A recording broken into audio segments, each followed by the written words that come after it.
The man who used to be my father gave my son a rock inside an iPhone box for his birthday. He smiled and said, "Only good boys get toys."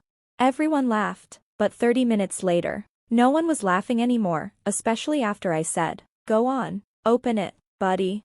Dad pushed the white apple box across the table to my son, Max. The room went quiet like something magical was about to happen. Max looked excited. His little hands shook as he unwrapped the box. "Is it really an iPhone?" he whispered. "Open it and see," Dad said, smirking at me. I should have known. Max opened the box and froze. Inside wasn't a phone, just a dirty rock. A plain, ugly rock. Max stared at it, confused. "Is this a joke?" he asked. Dad leaned back in his chair, laughing loudly. "Well," he said, "only good boys get toys, isn't that right, Max?" The room was quiet for a moment, then everyone laughed. My sister laughed until she cried. My brother-in-law snorted into his drink. Even my mom chuckled. But I didn't laugh. Max didn't either. He just stared at the rock. His face got red. His shoulders dropped. He pushed the box away and looked at me, biting his lip.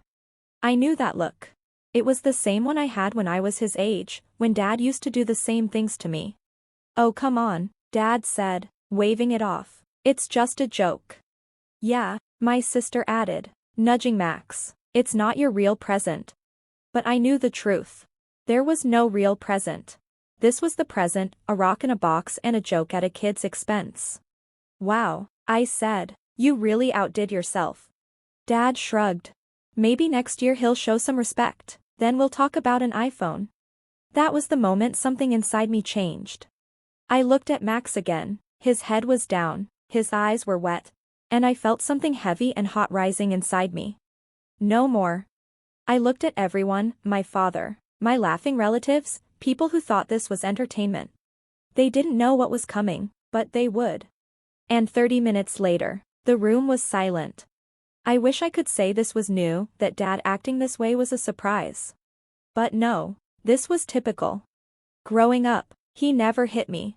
His abuse came in sarcasm and shame, dressed up as a tough love. "Your brother's smart," he'd say. "You try, that counts for something." No matter what I did, scholarships, jobs, even building a business, it was never enough. I was always the disappointment. When I had Max, I hoped things would change. They didn't. Dad ignored Max, forgot his birthday. When he did speak to him, it was always mean. "You cuddle him too much," he said once. "I'm raising him not to become you," I thought. So when he handed Max that box with a rock, and laughed at him in front of everyone, I broke. "You know," I said, standing up, "you always pretend to be the strong one, the father, the leader, but really, you're just a coward in a cardigan." The room went quiet.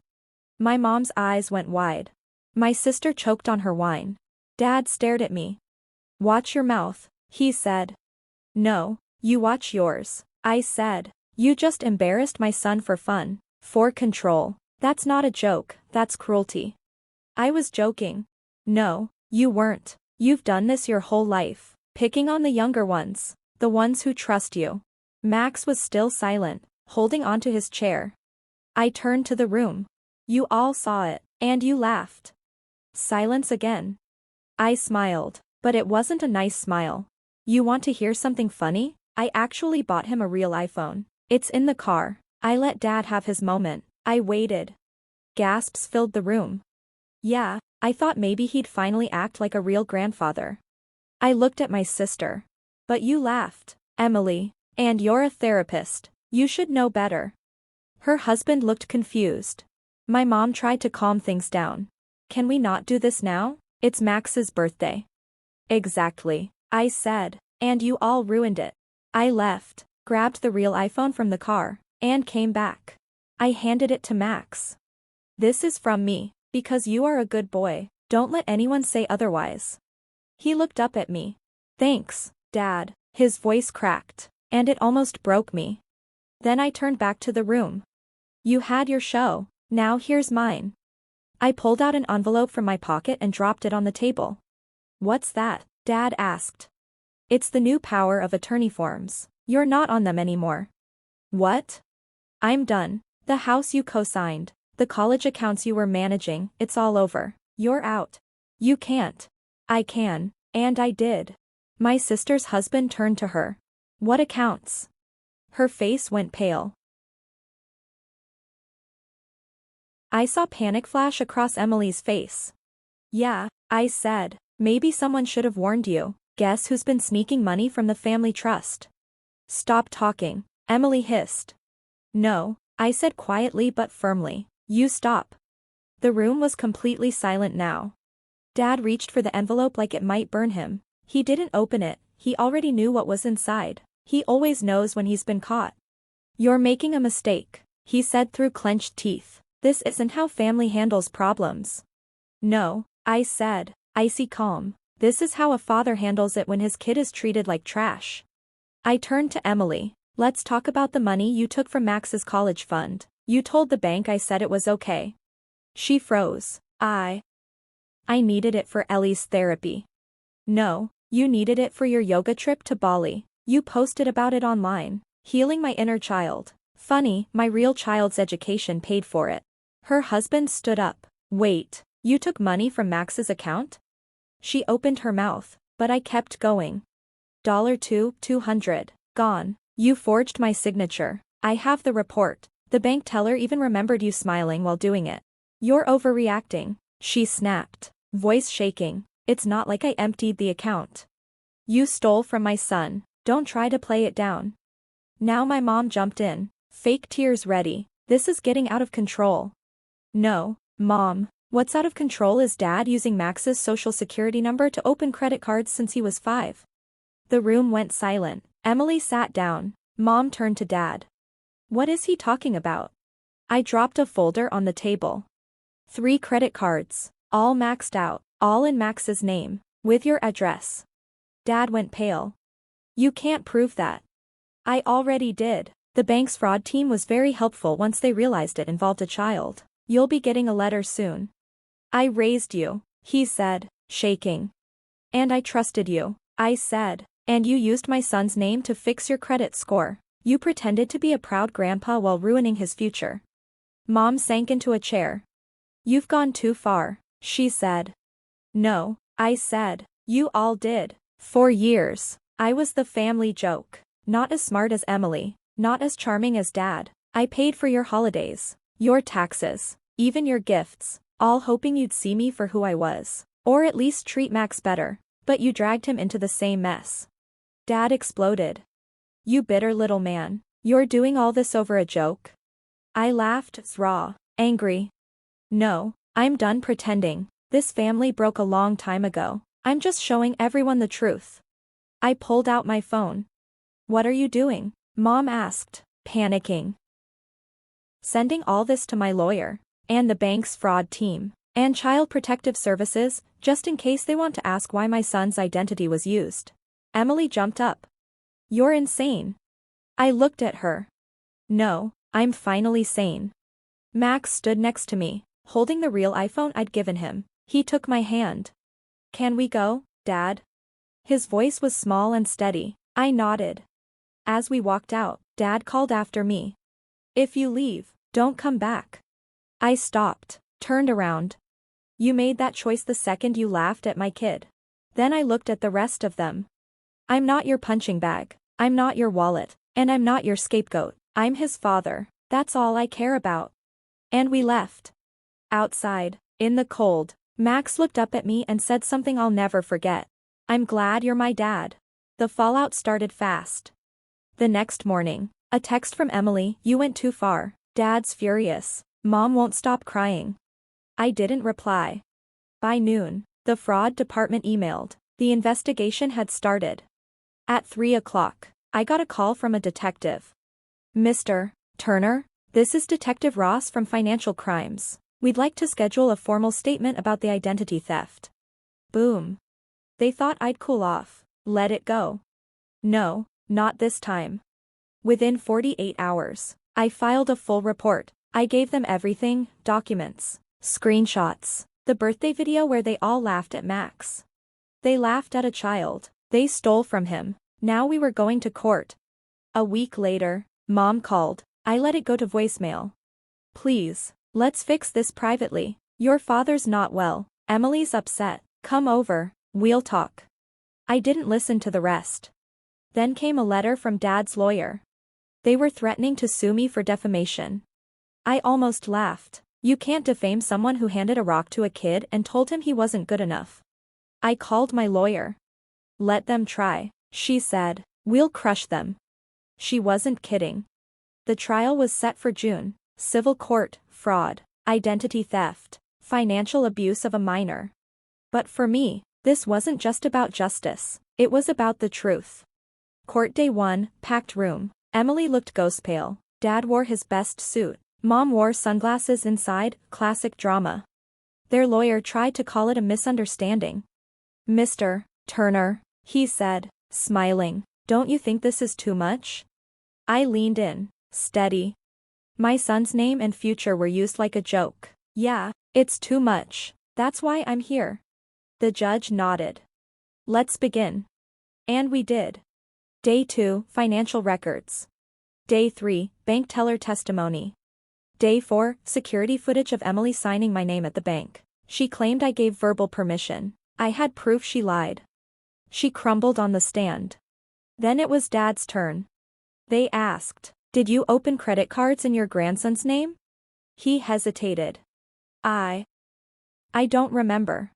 Wrong answer. The bank already confirmed it was his number used for verification. His signature matched. Game over. I played the final piece of evidence, a voicemail from my dad, recorded just 3 weeks earlier. It's just some credit cards, his voice said. He's a kid. He's not going to use the credit. What's the big deal? The courtroom went totally silent. Even my mom looked like she wished she could disappear. The judge gave the final ruling. Emily had to pay back the $2,200 she took from Max's college fund, plus a fine. Dad was fined too and put under investigation, not just for identity theft, but for elder fraud. The judge said the case should be sent to the district attorney. I was awarded $25,000 in damages. Most importantly, Max's credit was now locked and safe. The truth about my family was finally out in the open.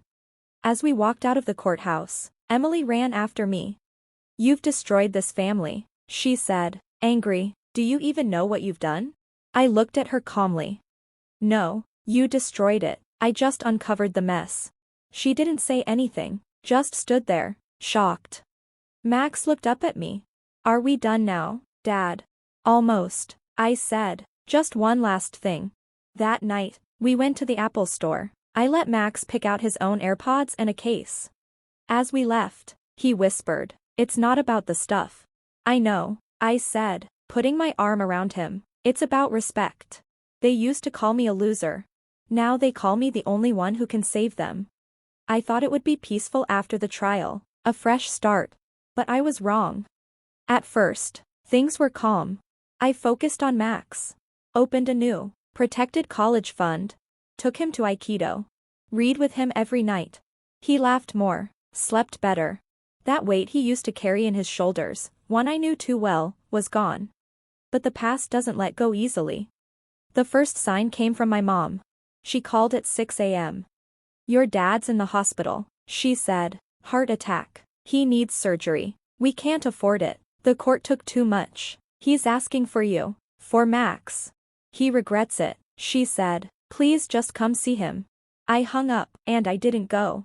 A week later, I got a letter from my aunt, one of the few family members who stayed out of everything. Inside was a newspaper clipping. Councilman Richard Turner hospitalized. Family struggles after legal issues. There was a GoFundMe link. Goal, $40,000. Raised, $3,200. Top comment, hope the son forgives him. Emily had donated $10.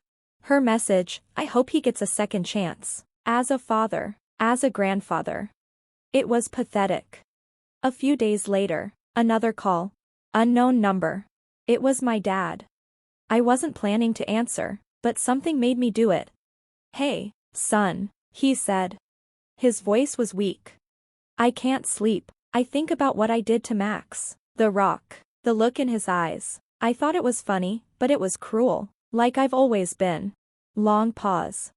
I don't deserve forgiveness, but if you ever came by, I know it's not completely over, that maybe there's still hope. I answered him quietly. Max made a custom phone case. It says, "Only good boys get toys." That's clever, he said. I asked what it meant. He said it means bad grandpas don't get grandsons anymore. Then I hung up. I didn't call back. A week later, I found myself near the old strip mall where the birthday joke had happened. And I saw them. My family. Dad in a wheelchair. Mom beside him. Emily passing out flyers. "Help Richard Turner, family matters most." I watched from across the parking lot. Emily saw me, her face lit up. She ran over. "You came. I knew you weren't as cold as you seemed." I didn't say anything. "We were wrong, but we're still family." "No," I said. "We were a group where love came with strings, and money was everything. Now the thing you worshipped, status, power, is gone." "This isn't about money," she said. "Then why does your flyer have a QR code instead of an apology?" She flinched. I walked back to my car. Max was sitting in the passenger seat, watching. When Emily saw him, she waved. Max didn't wave back. Didn't even blink. He looked at her like she was a stranger. That's when I realized he learned faster than I ever did. We drove away. In the mirror, I saw my dad trying to stand, his hand stretched out like he could pull me back in time. But we were already gone. That night, Max and I sat in our little living room with popcorn and a movie. "Do you miss them?" I asked. He paused. "I miss who they could have been," he said, "but I'm glad I have you." My throat tightened. He leaned on my shoulder. I put my arm around him. And for the first time ever, I wasn't the failure. I wasn't the loser. I wasn't the one holding everything together for nothing. I was the dad who showed up. The one who said enough. The one who broke the cycle. I didn't lose a family. I built a better one.